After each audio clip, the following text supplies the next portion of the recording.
Estimadas y estimados, en primer lugar quisiera manifestarles abiertamente mi desazón por no haber podido conectarme el sábado 6 de junio, por los problemas técnicos que tuve con la electricidad, digamos, en el lugar donde yo vivo.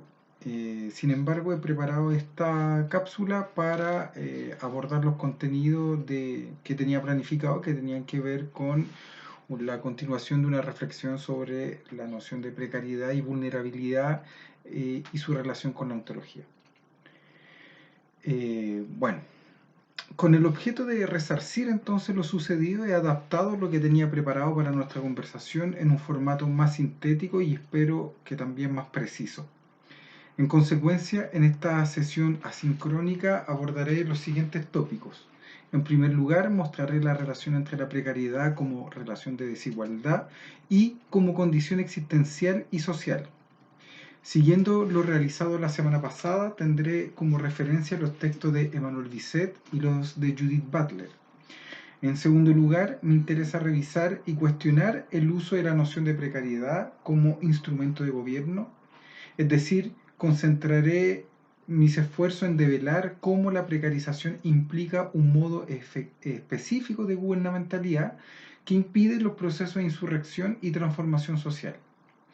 Finalmente, en tercer lugar, lo que me interesa es que podamos tantear los desafíos de una política de intervención hoy. Bueno, comencemos. Respecto de la relación entre la precariedad como relación de desigualdad y como condición existencial, lo primero que hay que señalar es que el objeto de toda precariedad es la vida misma. Es decir, como ha señalado Butler, no habría que comprender la precariedad como un fenómeno externo a la vida, pues la precariedad es intrínseca a las vidas mismas.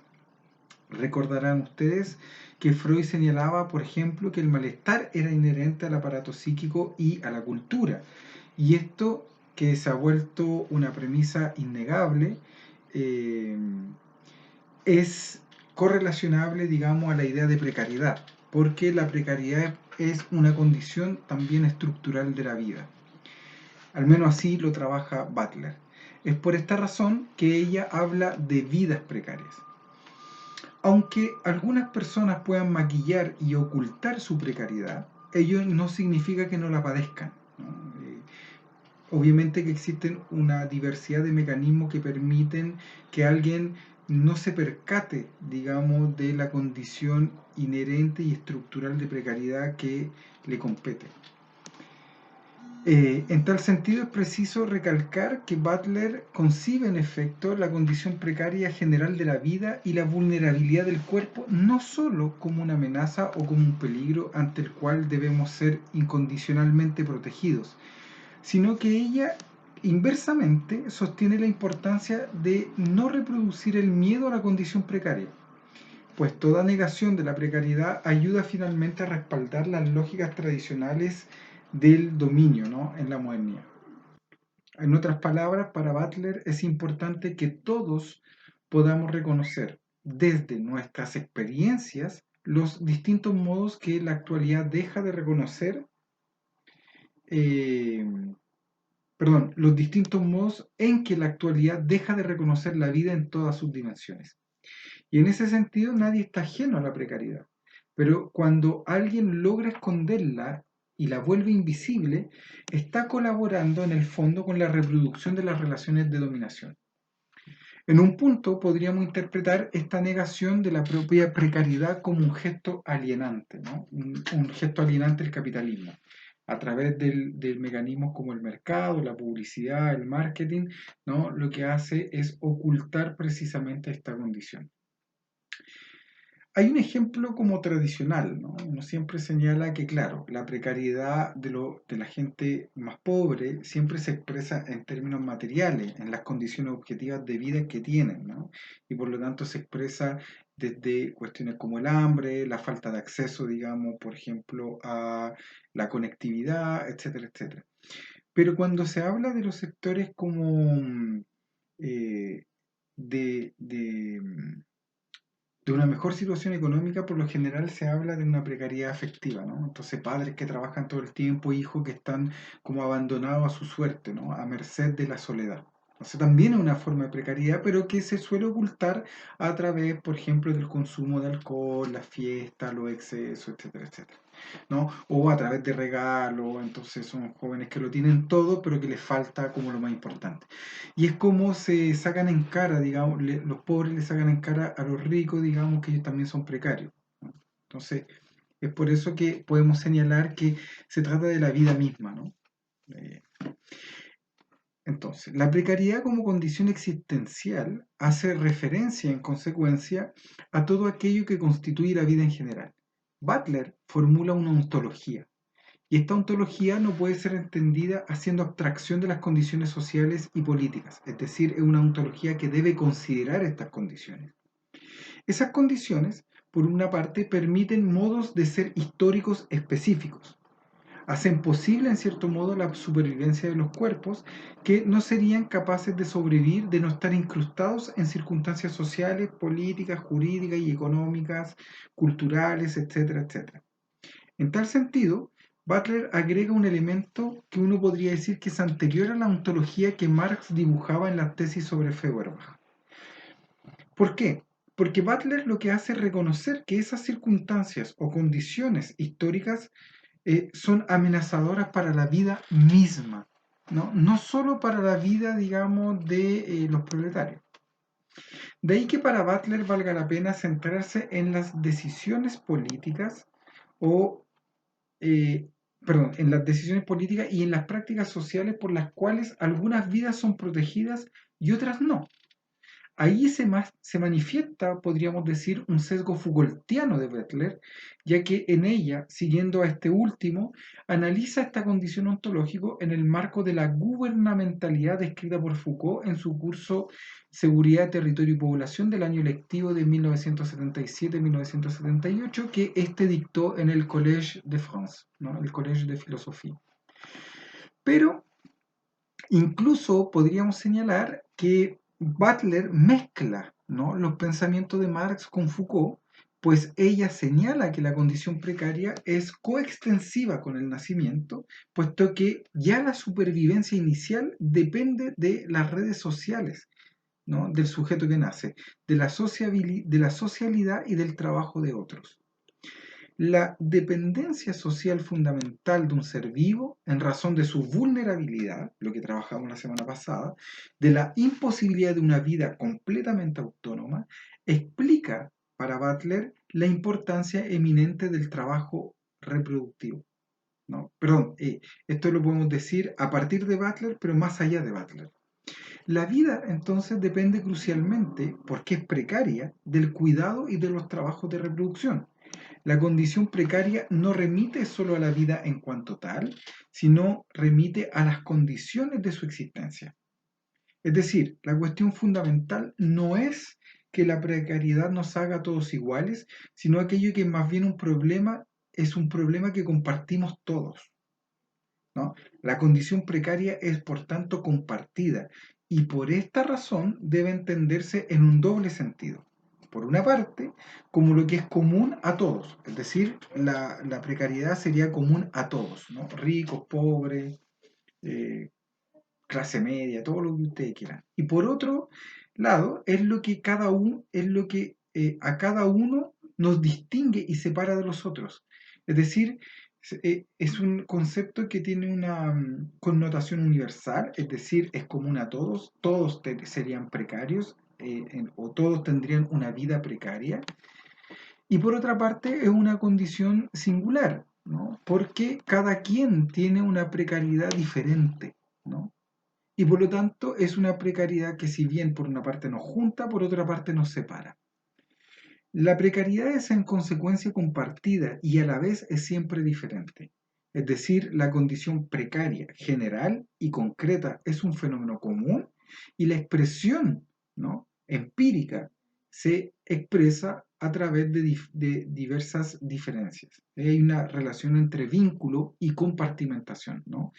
Porque hay un vínculo, pero inmediatamente ese vínculo implica que cada quien esté situado en un lugar diferente.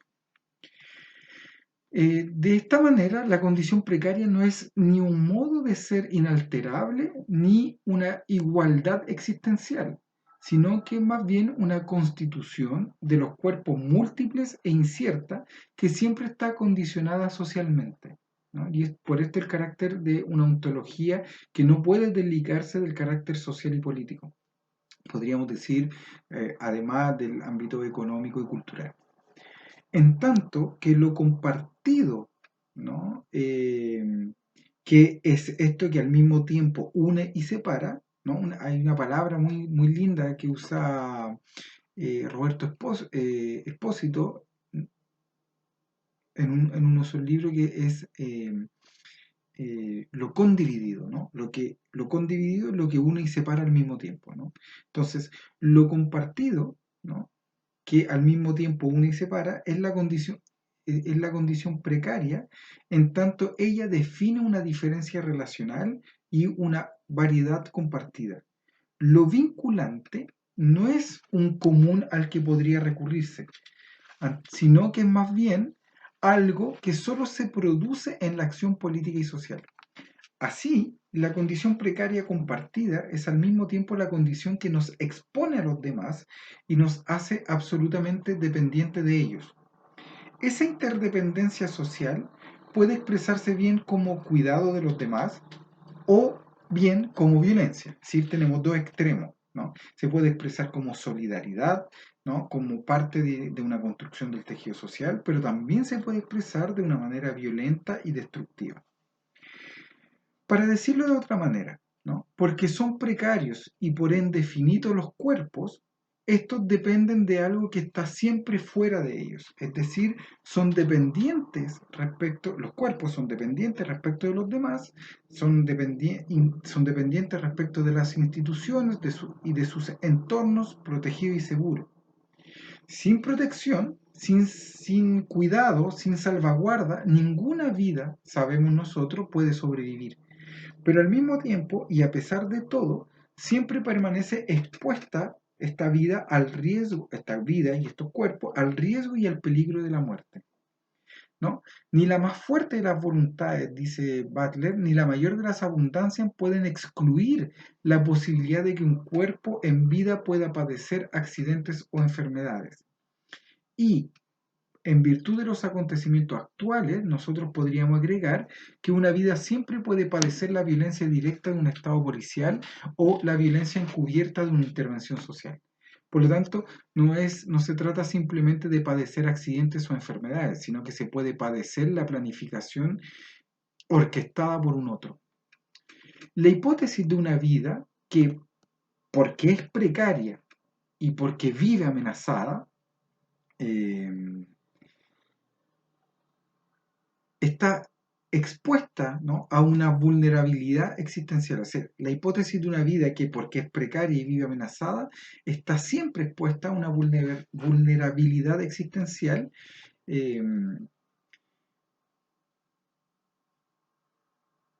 y por lo tanto, el creer que esa vulnerabilidad existencial puede ser superada de una vez por todas, no es más que una fantasía de omnipotencia. Es decir, es un carácter inherente, estructuralmente inherente, digamos, al sujeto.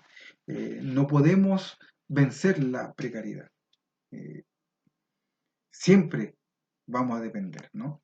Aunque un sujeto necesita protección, o un cuerpo, eh, nunca puede ser plenamente protegido, precisamente porque están permanentemente expuestos a condiciones sociales y políticas bajo las cuales la vida no deja de ser precaria, ¿no? Las condiciones que hacen posible la vida son al mismo tiempo las condiciones que la preservan, ¿no? Y que la preservan siempre o todavía como algo precario. Toda protección conserva lo precario, ¿no? Es decir, todo acto para proteger algo conserva el carácter precario de esa cosa, ¿no? Toda salvaguarda y todo cuidado preservan la vulnerabilidad. Nada puede garantizar la invulnerabilidad. La condición precaria, entonces, compartida en tanto que diferencia relacional, no existe más allá de lo social y lo político, y por tanto no es independiente de una segunda dimensión de lo precario, a saber, eso implica que la precariedad es jerarquizadora. Esto corresponde a una segunda forma de la diferencia, ¿no? Porque implica que existe siempre una diferenciación clasificadora y discriminadora. Butler, en ese sentido, hace hincapié en la relación paradigmática entre la condición precaria, es decir, la precariedad y el dominio en la modernidad occidental, e insiste en la en la cesura que supuso la teoría del Estado en Hobbes. Esto es la concepción de la condición precaria compartida, sobre todo como amenaza, ¿no? Como temor, como intimidación ejercida por los otros y que produce la vulnerabilidad que es comúnmente compartida. Precisamente porque todo cuerpo se ve potencialmente amenazado por otros cuerpos, que por definición son a su vez precarios, surgen diferentes formas de dominio, ¿no? Es decir, el dominio se convierte en la condición precaria existencial, perdón, el dominio convierte la condición precaria existencial en el miedo al daño que pueden causar los otros en nosotros, ¿no? Que han de ser rechazados y no pocas veces aniquilados en aras de la protección de los amenazados. Es decir, el dominio convierte la condición precaria existencial en el miedo que tenemos al daño que otros pueden causarnos. Pero en la medida en que ese miedo es provocado, ¿no? Las necesidades de protección implican el rechazo, pero no solo el rechazo, sino que a veces incluso el aniquilamiento, ¿no? del otro en aras de nuestra propia protección. Cómo funciona el Estado moderno en Hobbes. No es para nadie entonces un secreto como ello acontece en Chile, ¿no? Lo hemos visto y lo estamos viendo. Y por tanto, acá o en cualquier otra parte del mundo, la condición precaria es compartida con los demás y a su vez es jerarquizada, evaluada, mientras que la vida precaria es fragmentada. Es decir, la vida precaria es la dividida, ¿no? No se dividen los peligros frente a la vida, sino que la vida se divide frente a los peligros. Esa fragmentación produce en el mismo momento el encasillado diferencial de inseguridades simbólicas y materiales. La precariedad entonces como diferencia jerarquizada en la inseguridad surge mediante un proceso de categorización de la condición precaria compartida. Y adivinen ustedes quienes se encargan en parte de confirmar mediante indicadores sociales y formales esta jerarquización. Muchas veces son precisamente los interventores comunitarios, ¿no? La clasificación de lo ineludiblemente compartido produce desigualdad. Por lo tanto, cabe entender la precariedad como un efecto funcional precisamente de las regulaciones políticas y jurídicas que debieran proteger, ¿no? de la condición precaria general y existencial a las personas. Desde esta perspectiva, el dominio significa la tentativa de protección de algunos frente a la condición existencial precaria de otros. Y al mismo tiempo, se basa este privilegio del amparo en un reparto diferencial de la precariedad entre todos aquellos que son considerados diferentes y menos merecedores de protección. Es decir, las políticas públicas, cuando focalizan, ¿no? establecen precisamente quiénes son más merecedores y quiénes son menos merecedores de protección. Es una cuestión que podemos ver hoy día, por ejemplo, cuando frente a la pandemia, ¿no? frente, digamos, a la cantidad limitada de ventiladores mecánicos, se elige quién debe vivir y quién debe morir, ¿no? Porque en estricto rigor eso pasa porque, es cierto, esta pandemia va más allá, digamos, de lo que era esperable en un momento determinado, pero también da cuenta de la desmantelación de la institución salud, ¿no? Es decir, del sistema inmunológico de un país. Y por lo tanto, cuando sistemáticamente se ha destruido el sistema de salud, obviamente que frente a la emergencia irruptiva de un acontecimiento como el COVID-19, por ejemplo, sucede que la gente debe determinar quién merece protección y quién no la merece. Nosotros lo podemos ver en la política neoliberal de otra manera, por ejemplo, con el tema de las cuarentenas, ¿no? Estas cuarentenas dinámicas que estableció el gobierno en un primer momento tienen que ver precisamente con esta cuestión, ¿no? Quienes sí pueden quedarse y deben quedarse en sus casas para cuidarse, para estar a resguardo, y quienes no. Y eso lo vemos, digamos, en el campo de los trabajadores. O quienes reciben, digamos, inmediatamente la ayuda, digamos, del gobierno y quienes no. ¿No? O sea, a qué poblaciones se acude con más rapidez y a cuáles se deja para después. Bueno, veamos entonces, a propósito de estos últimos ejemplos, la cuestión de la precarización como un instrumento gubernamental. La precarización, en tanto que modo de gubernamentalidad, no se adentra nos adentra inevitablemente en la sociedad como un virus eh, que se extiende como un mecanismo de defensa contra cualquier tipo de insurrección, ¿no? Eh, a pesar, por ejemplo, de las luchas transnacionales de las y los precarios que impregnaron, digamos, los últimos tiempos y a pesar de las protestas que estamos viendo, digamos, desde los chalecos amarillos, el octubre chileno o ahora, digamos, en Estados Unidos y en México respecto de la muerte de Floyd, y no me acuerdo el nombre del joven mexicano, ¿no? En la actualidad parece imposible al menos asumir la inseguridad social en las más diferentes modalidades y en las posiciones sociales más distintas, ¿no? ¿Por qué? Porque cada quien se las arregla con la privatización de los riesgos, ¿no? Y se contribuye con ello a la normalización de la precarización mediante el sometimiento y la adaptación que nacen precisamente del miedo de ser sustituibles, ¿no? Entonces, por mucho que la protesta ha logrado avanzar y ha logrado generar niveles de concientización, la precarización es utilizada como una manera de mostrarle a cada individuo, a cada ciudadano, que corre peligro y por lo tanto que la mejor forma de enfrentar ese peligro es ponerse a resguardo, pero de manera individual, ¿no? Entonces, a diferencia del escenario amenazador en el que nos movemos actualmente, ni la seguridad, ¿no?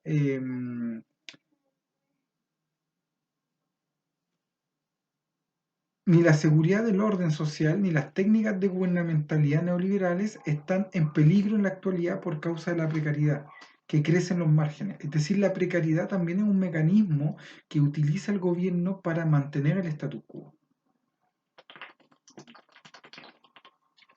Porque hay distintos niveles, ¿no? Hay un sociólogo alemán llamado Klaus Dörr que establece, por ejemplo, una tipología en la que existe una zona de personas que están integradas, una zona de precarios y una zona de desafiliados. Tres zonas.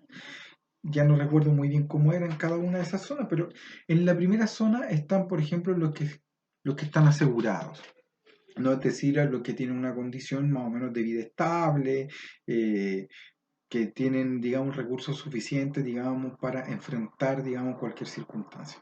Luego están como aquellos que se convierten en autogerentes de sí mismos y por lo tanto también viven en un nivel de comodidad y de seguridad, ¿no? Pero siempre una amenaza podría ser tan variar esto, aunque es muy probable que puedan superar, digamos, la crisis.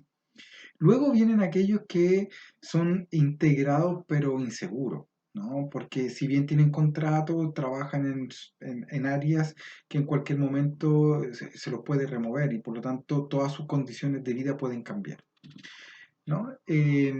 Luego están, digamos, aquellos que pertenecen, digamos, a la zona de los precarios y están aquellos que tienen la ilusión, ¿no? De que están a un paso de ascender a la zona anterior, digamos, a la zona, digamos, de integración. Es decir, lo que viven en torno a la eterna promesa de su integración al sistema. Por ejemplo, los profesores universitarios honorarios, ¿no? La mayoría de ellos tienen no un mal pasar, sino que en general logran hacerse una vida regularmente buena, ¿no? Tienen acceso, digamos, a cuestiones como vivienda en general, ¿no? Vivienda, vehículo, libro, internet, etcétera, etcétera, ¿no? Sin embargo, cada fin de semestre o cada fin de año su situación empieza, digamos, a colapsar porque va a depender de las evaluaciones de los estudiantes, su continuidad o no continuidad, digamos, en una escuela, si dijo las cosas adecuadas o inadecuadas políticamente en las reuniones de profesores, y entonces podría perder sus cursos, ¿no? Entonces, cuando pierde sus cursos, obviamente que ya su posibilidad de integración, digamos, disminuyen. Pero él es esperanzado, ¿no? Esa es la primera, esa es la condición. Y por otra parte, en esta misma zona están aquellos que saben, digamos, no tienen, ya naturalizaron, digamos, su precariedad y ni siquiera se cuestionan, digamos, si van a subir o van a bajar. Y obviamente la zona de los desafiliados son aquellos que ya están absolutamente no necesariamente fuera del sistema, pero son los que no tienen, digamos, ninguna posibilidad de ascender ven, eso es muy, muy difícil. Em,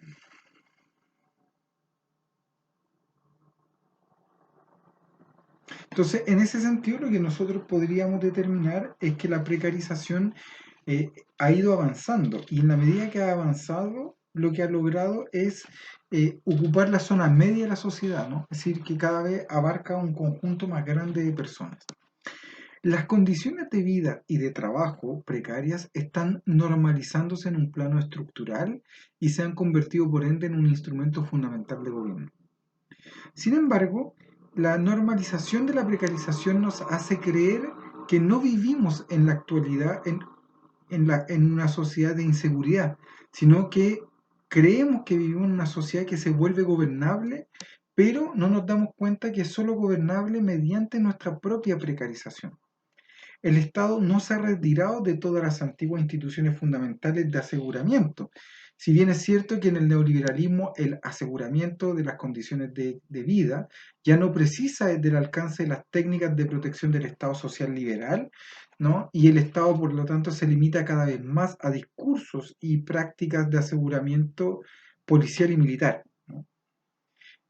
Por lo tanto, en el ámbito del Estado, el aseguramiento político y social se limita hoy en día a conservar un equilibrio y cuando más se reduce el aseguramiento social, más aumenta la precarización y mayor es la batalla para elevar al máximo la seguridad interior, ¿no? Eh, lo podemos ver, digamos, con la militarización, digamos, de los conflictos sociales, ¿no? Y una cosa que se observa no solo en Latinoamérica, lo estamos viendo, por ejemplo, en Estados Unidos en este momento, ¿no?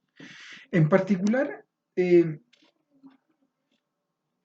siempre lo que el precario deja de visualizar, como les dije, su propia precarización y vulnerabilidad y tiende a demostrar reiteradamente que es el otro el precario, ¿no? Y por lo tanto, como es el otro, es él el que debe asimilarlo de manera integradora, ¿no? Para asegurarle a un otro un mínimo aseguramiento. Por ejemplo, un ejemplo de esto es la Teletón, ¿no? O sea, todos somos precarios, pero vemos, digamos, a la persona con problemas o con discapacidades, digamos, físicas o con movilidad reducida como un sujeto que está menos integrado y por lo tanto que es más precario, ¿no? O cuando nos comprometemos incluso con la lucha de los homosexuales o de las minorías sexuales, los vemos como ellos más precarios que nosotros y por lo tanto nos sumamos desde un punto de vista de asimilación integradora y hay que tener mucho cuidado con eso, ¿no? Porque en el fondo lo que estamos haciendo es reproducir, es constituirnos nosotros en un tentáculo del Estado, ¿no? Y generamos una falsa seguridad. Ahora, cuando los discursos sobre la seguridad interior entran en correlación con la inseguridad social normalizada en el neoliberalismo, entonces cambia el dispositivo fundamental, ¿no? De gobierno. En lugar de libertad y seguridad, la libertad y la inseguridad forman ahora el nuevo binomio de la gubernamentalidad, ¿no? Y es lo que podemos llamar hoy día gubernamentalidad neoliberal. El Estado no tiene como cometido principal ni la limitación de la libertad ni el combate contra la inseguridad, sino que ambas cuestiones se tornan en una precondición ideológica de la precarización como técnica de gubernamentalidad.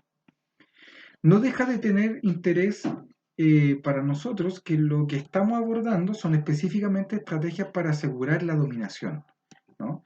Que reconstruyen conceptos existentes de seguridad de tal manera que la inseguridad se torna en un modo normalizado de gobierno, ¿no? O, si ustedes quieren, hoy día es lo que todo el mundo habla de la incertidumbre, ¿no? Entonces, como que se normaliza la incertidumbre y como que debiéramos aprender a funcionar en base a ella. El paradigma central de la gobernabilidad de las subjetivaciones no consiste, por lo tanto, en la actualidad ni en la presencia de un soberano fuerte y representacionista, ni en las instituciones que aseguran, ¿no? El bienestar, digamos, de las personas. Entonces, lo que tenemos más bien es la emergencia de un paradigma, ¿no? Que se caracteriza por un gobierno neoliberal de inseguridad.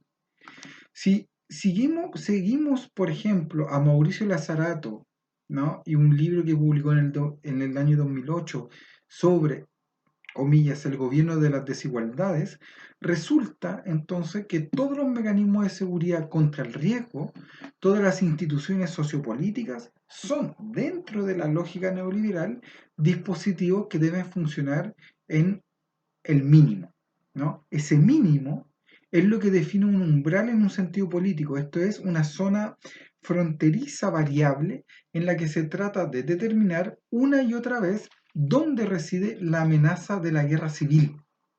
Y así de claro, ¿no? De la ruptura de la paz social, ¿no? Y eso es lo que hacen, por ejemplo, los dispositivos de seguridad tal y como los estudió Foucault, ¿no? A estar constantemente monitoreando y analizando aquello que genera una amenaza de guerra civil, es decir, una ruptura de la paz social. La demarcación inmunizadora respecto a las luchas de resistencia, ¿no? que amenazan al Estado se regulan precisamente mediante técnicas del Estado, de un Estado minimalista y de las fuerzas autorreguladoras del mercado. Es decir, si ya se empiezan a usar, digamos, elementos del mismo mercado para cooptar y absorber, digamos, las luchas de resistencia. Estas técnicas resultan sin duda centrales para que la política neoliberal sea capaz de dar la vuelta a las instituciones y pasar de producir aseguramientos sociales a producir inseguridad social. Eso es lo que está en juego, ¿no? Producir inseguridad social.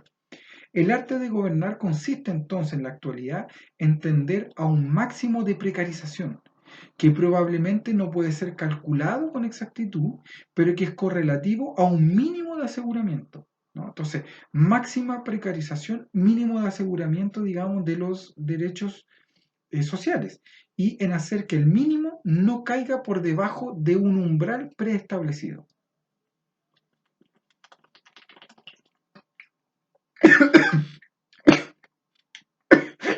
Perdón, porque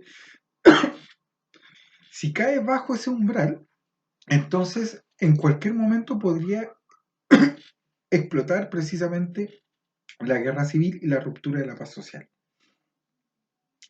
El proceso de normalización de la precarización no significa de ninguna manera la igualdad en la inseguridad. Es decir, que se normalice un estado de precarización extendido en la sociedad, en ningún punto quiere decir que todos los niveles de inseguridad sean iguales, sino que lo que se juega o lo que juega el sistema y la gubernamentalidad neoliberal es precisamente en establecer estratos diferenciales de inseguridad. Por eso, digamos, existen distintas zonas, ¿no? Donde uno puede sentirse, un determinado profesional puede sentirse más seguro respecto de otro. Y al sentirse más seguro respecto de otro es donde efectivamente se defiende y piensa o se mira a sí mismo como estando fuera del estado de precariedad, ¿no? Y aquellos elementos que se le presentan como signos de la precariedad los normaliza, los vuelve, digamos, como parte de la vida y de la incertidumbre del mundo actual. La lógica neoliberal tiene entonces buenos motivos para no querer ninguna reducción, ningún fin de la desigualdad, porque juega con esas diferencias y se apoya en ellas para gobernar. tan solo intenta crear un equilibrio que podríamos llamar tolerable, tanto porque puede soportar la sociedad, lo puede soportar la sociedad misma, entre diferentes normalidades, ¿no? Entre la normalidad, por ejemplo, de la pobreza, de la precariedad y la normalidad de la riqueza, ¿no? Y como que se vuelve natural, bueno, sí, es que él trabaja más y por eso tiene derecho a más, ¿no? Ya no le preocupa la pobreza relativa, es decir, el abismo entre diferentes ingresos, ni está tampoco preocupado por las causas que producen la pobreza. Solo está interesado en la pobreza absoluta, es decir, aquella que impide a los individuos entrar en el juego de la competencia, ¿no? Es decir, lo que esta precarización busca es que todos puedan entrar en algún momento al juego de la competencia, incluso que puedan entrar y salir de este juego. Y el objeto de instaurar este equilibrio tolerable, ¿no? Es la forma de garantizar una nueva forma de miseria, ¿no? Los neoliberales necesitan recuperar, en un contexto de crisis cada vez más extendida, las instituciones del estado de bienestar, pero para precisamente poder generar este paso, digamos, de un lugar a otro, ¿no? Entonces, sobre el telón de fondo, la precarización es una técnica de manejo del mínimo en el umbral de la vulnerabilidad social que es apenas tolerable. De esta manera, el centro de atención de esta lógica de gobierno ya no se pone principalmente en la regulación de diferencias jerarquizadas e identitarias, ¿no? Al mismo tiempo, aquellas diferencias que siempre y cada vez son construidas mediante la racialización, etnificación, ¿no? La marginalización, digamos, de ciertos sectores, produce adscripciones como diferencias, ¿no? Pero se consideran esas diferencias como sumamente amenazadoras y portadoras de una alteridad radical, ¿no? Que se ven continuamente expuestas a los mecanismos liberales de la precariedad. La precarización no es un peligro inminente para un centro, sino que es más bien una técnica de gobierno que se encuentra en proceso de normalización. Sin embargo, cabe observar que en este proceso lo que se produce es una pérdida de hegemonía, ¿no? Es decir, la idea, por ejemplo, del empleo estándar masculino que aseguraba la independencia, ¿no? Sociopolíticamente respaldada y protegida a partir de la domesticación de la esposa y de los hijos, lo que a su vez daba a estos, ¿no?, machos una seguridad independiente, ¿no? Eh, Ese proceso se comienza a perder, ¿no? Porque las mujeres también pueden entrar en el círculo de la competencia, si bien con desigualdad de condiciones, pero pueden entrar. Y cuando entran, ponen en tensión, digamos, este lugar que anteriormente era asegurado. La esfera privada de la reproducción, que era atribuida a las mujeres, significaba antiguamente tan solo un aseguramiento continuo para las mujeres casadas, ¿no? Ahora, para la protección social heteronormativa, se tenía que aceptar una inseguridad estructural, ¿no? La precariedad, que era protegida en la dependencia. Y por lo tanto, mediante el aseguramiento del Estado social, se hizo posible la hegemonía de una masculinidad burguesa, protectora y heteronormativa, y se produjeron junto con ello normalidades específicas que garantizaban el vínculo entre trabajo, familia y nación. En este marco, ¿no?, la inseguridad social no se limita a regresar, sino que su función en la gubernamentalidad sufre una transformación fundamental. La inseguridad social, económica y legal, en lo que atañe, por ejemplo, a los derechos laborales y otros derechos, sin duda, es cada vez menos una amenaza que pueda proyectarse únicamente sobre aquellos que son dependientes, marginados o invasores extranjeros, ¿no? Y pasa a ser, una amenaza que pueda proyectarse únicamente sobre aquellos que son dependientes, al objeto de legitimar su posicionamiento en la sociedad, en las periferias internas y externas, y para ser capaz de mantener un centro imaginario de lo propio, lo nacional, lo normal y la pertenencia. Es decir, hace tiempo que la distinción entre lo normal, liberal, fordista, por ejemplo, y lo precario que se desvía y se separa de ello se ha tornado imposible, ¿no? Las fronteras tradicionales entre los posicionamientos sociales de los normales y de los precarizados se están disolviendo, ¿no? ¿Por qué? Porque la precarización se está convirtiendo en normalidad. La precarización se torna en una normalidad con nuevas desigualdades. Pero eso es lo que es importante, ¿no? Que hay una precarización que se vuelve normal, pero dentro de esa precarización hay niveles de desigualdad que son nuevos. El centro imaginario de lo normal no se ve simplemente amenazado ni meramente perturbado, sino que se vuelve cada vez más inseguro y amenazador. Por lo tanto, la normalidad del mínimo, ¿no?, que se desarrolla en el paradigma neoliberal tiene una relación de continuidad con las condiciones precarias de trabajo y de vida desde la formación del capitalismo. El devenir de la precarización se sitúa en las condiciones tradicionales de trabajo y de vida precaria, pero no son exactamente las mismas que antaño.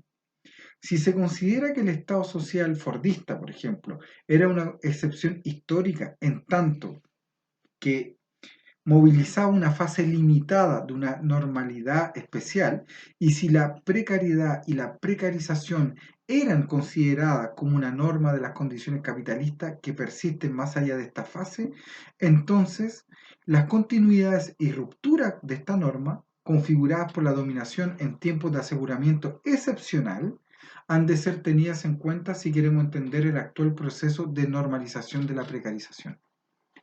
El aseguramiento excepcional mediante el Estado social garantizaba antes la subsistencia y la mejora social de modos muy diferentes de vida, reproduciendo y manifestando al mismo tiempo clasificaciones y subdivisiones del trabajo que, se arreglaban, digamos, en función de atributos de género y características de origen naturalizada, ¿no?, como la etnia, el color de piel, etc. Y esta legitimación liberal de la precariedad mediante clasificaciones y construcciones de cuerpos y culturas se ha tornado muy frágil hoy en día. Y otro tanto sucede, ¿no?, con las relaciones de dominación en las que el valor del trabajo era medido con características físicas y rasgos también culturales. Sin embargo, en la actualidad esto significa principalmente que los ciudadanos varones se ven cada vez más enfrentados a condiciones precarias de vida y trabajo.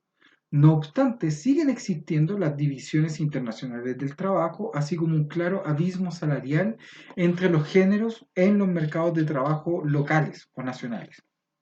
La responsabilidad de las mujeres en el trabajo doméstico y en el trabajo de cuidado tampoco ha experimentado, digamos, cambios sustanciales. Sin embargo, en lo que atañe al trabajo reproductivo, este se organiza cada vez más con arreglo a una división internacional del trabajo que está económica y étnicamente diferenciada y jerarquizada, ¿no? Las nanas son peruanas, bolivianas, etcétera, etcétera. La economización, ¿no?, y la regulación política de las diferencias funcionan entonces de una manera completamente diferente bajo estas nuevas condiciones neoliberales, ¿no? Las técnicas de gobierno biopolítico liberales y fordistas de antaño se adhieren a las diferencias naturalizadas de los cuerpos, estriándolos y contándolos a partir de una medida universalizada y estandarizada de superioridad, ¿no?, que producía precariedad. Por otra parte, las técnicas de gobierno neoliberales y postfordistas, es decir, las técnicas de conducción biopolítica de las poblaciones, gobiernan a partir de diferencias que compiten entre sí. Ya no se trata de un problema de desviaciones de una normalidad nacional, sino más bien de regular un equilibrio tolerable entre distintas normalidades. De manera que la gubernamentalidad biopolítica funciona ahora mediante un doble modo de modulación. Por un lado, la medición y contabilidad con arreglo a unidades de medida universales y estándares en el plano económico, ¿no?, que se suelen llamar modularizaciones de la población, y por otra, las diferencias cualitativas de cuerpos, acciones, actividades y afectos que deben ser producidos en la competencia mediante el autodiseño activo, o dicho de otra manera, mediante la modulación o el convertirse en un empresario de sí mismo. En la actualidad, esta modulación autogobernada lo es ante todo en el sentido del servilismo, de la subordinación y la obediencia, que sin duda son utilizadas tanto política como económicamente en la intercambiabilidad calculada del módulo. Es decir, de los individuos se espera que se adapten y que modulen activamente sus vidas a partir del mínimo de aseguramiento reiteradamente rebajado. Es decir, el individuo constantemente debe adaptarse, debe modular su propia existencia de forma activa a mínimos de aseguramiento de su propia existencia que constantemente son rebajados por parte del mercado y del Estado. Y de tal manera es que se vuelve más gobernable, porque siempre siempre es temeroso, digamos, de perder, digamos, su precaria condición actual, ¿no? Las técnicas de gubernamentalidad basadas en el autogobierno surgen de esta manera que podemos llamar una suerte de autoprecarización, ¿no?